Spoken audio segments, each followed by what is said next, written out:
Quem é o Espírito Santo? Hoje você vai descobrir a identidade da pessoa mais incompreendida, mais ignorada e, ao mesmo tempo, mais poderosa da Trindade.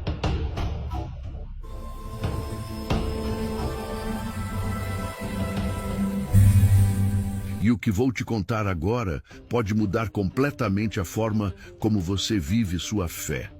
Quando você pensa em Deus, você pensa no Pai lá no céu, certo?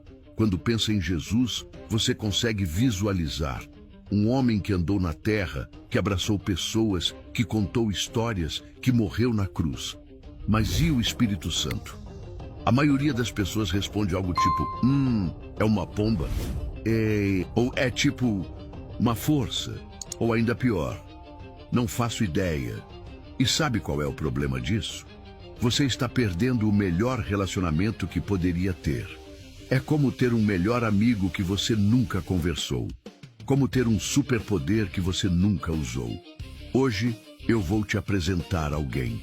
E no final desse vídeo você vai entender por que ignorar o Espírito Santo é como ter um iPhone e usar só para fazer ligação. O Espírito Santo é a terceira pessoa da Santíssima Trindade. Ele é Deus, coigual ao Pai e ao Filho. Mas calma, não é uma ideia distante. Pense assim, Deus é relacionamento. O Espírito Santo é a presença de Deus entre nós. Imagine uma lâmpada elétrica. Deus Pai é a fonte de energia. Jesus é o fio que conecta. E o Espírito Santo é a luz que acende no cômodo. Sem a luz, tudo seria apenas potencial. Pense no Sol. Ele é uma única coisa, mas se manifesta como luz, calor e energia. O Pai, o Filho e o Espírito Santo são três manifestações distintas, mas uma única essência divina. Quando a Bíblia diz que mentir ao Espírito Santo é mentir a Deus, a mensagem é clara. Ele não é um anjo, um conceito, não é um algo. Ele não é uma força impessoal, nem um vento sem rosto. Em Atos 5, 3, 4, tem uma história pesada. Um casal chamado Ananias e Safira mente sobre uma oferta. Pedro o confronta e diz, Ananias, por que deixastes que Satanás enchesse o teu coração para que mentisses ao Espírito Santo? Não mentiste aos homens, mas a Deus. Ela também usa metáforas incríveis para descrevê-lo. A mais fundamental é a palavra grega, pneuma. Pneuma significa vento ou sopro. Ele é invisível, mas seus efeitos são inegáveis. É o sopro de Deus que deu vida a Adão e que te dá vida espiritual. Mas o nome que Jesus deu a ele é o mais lindo, Paráclito. É uma palavra grega que significa aquele que é chamado para ficar ao lado. Ele é o seu advogado pessoal, o seu consolador nos momentos de dor. E ele é o fogo que não destrói, mas que purifica o seu interior e te dá poder para agir. Mas o que ele faz na prática? Como ele afeta a sua vida? Esqueça a teologia complicada. Pense nisto como o seu GPS espiritual. Primeiro, ele convence. Ele é a sua bússola moral. Ele não aponta o dedo para te condenar, mas te mostra o caminho certo, te convencendo do que é pecado, justiça e juízo. Ele te dá o desejo de ser melhor. Segundo, ele guia e ensina. A Bíblia pode ser confusa, mas o Espírito Santo é o seu tradutor pessoal. Sabe quando você lê a Bíblia e, de repente, parece que as palavras saltam da página? Quando um versículo que você já leu 1000 vezes finalmente faz sentido? Isso é o Espírito Santo trabalhando. Ele pega o ensinamento de Jesus e o transforma em um manual de vida que faz sentido para você. Ele te guia nas suas decisões mais complexas. O Espírito Santo é como aquele professor incrível que não só te dá a matéria, mas faz você entender de verdade. Ele pega as verdades sobre Jesus e faz elas se tornarem reais para você. Terceiro, e talvez o mais radical, ele habita. Ele não faz uma visita de cortesia, ele mora em você. A partir do momento que você o recebe, seu corpo se torna o templo do Espírito Santo. Isso significa que onde quer que você vá, O poder e a presença de Deus estão com você.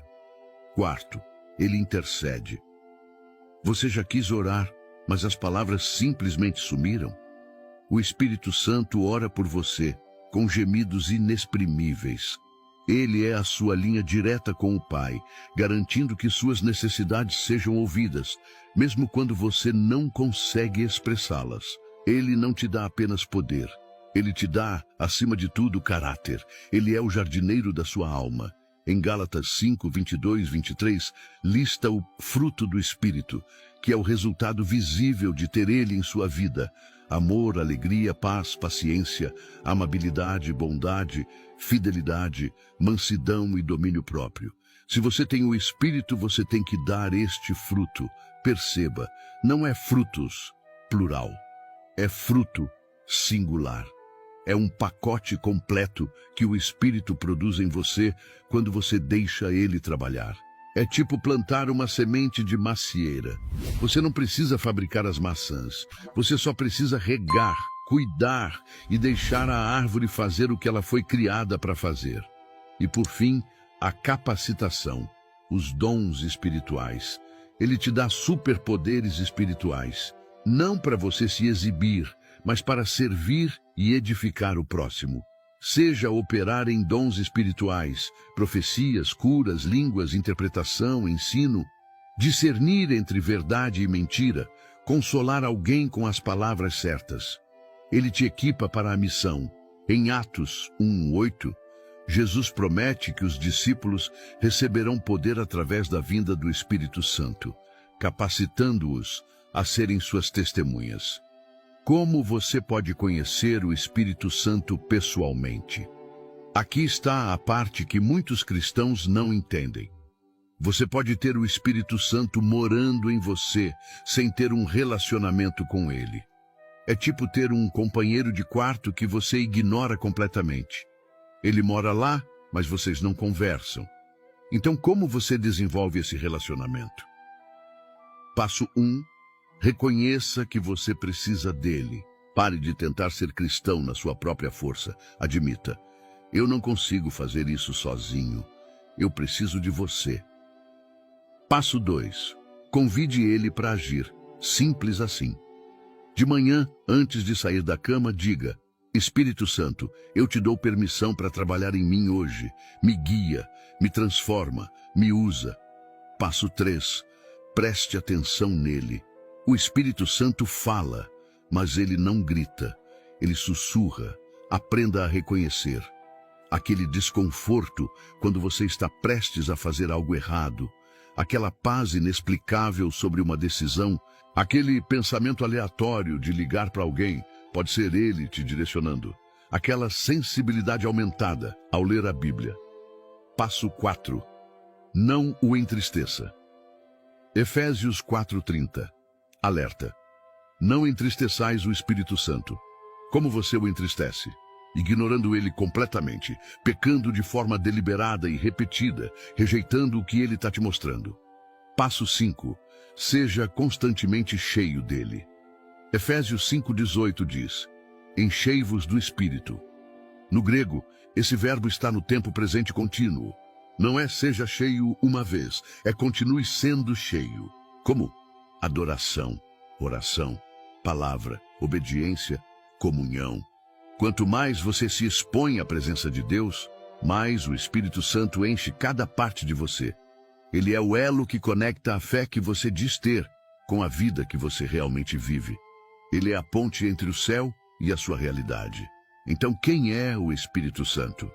Ele é Deus, vivendo em você, transformando você, te capacitando. Ele é o seu consolador nos momentos mais sombrios. Ele é o seu guia nas decisões mais complexas. Ele é o poder que transforma o seu caráter. Ele é a presença constante de Jesus na sua vida. Ele é a diferença entre religião morta e relacionamento vivo. Ele é o segredo para você viver a vida cristã de verdade. E aqui está meu desafio para você. Pelos próximos 7 dias, antes de fazer qualquer coisa, pare e diga: Espírito Santo, eu te convido para esse momento. Me guia, me mostra o que fazer, me enche.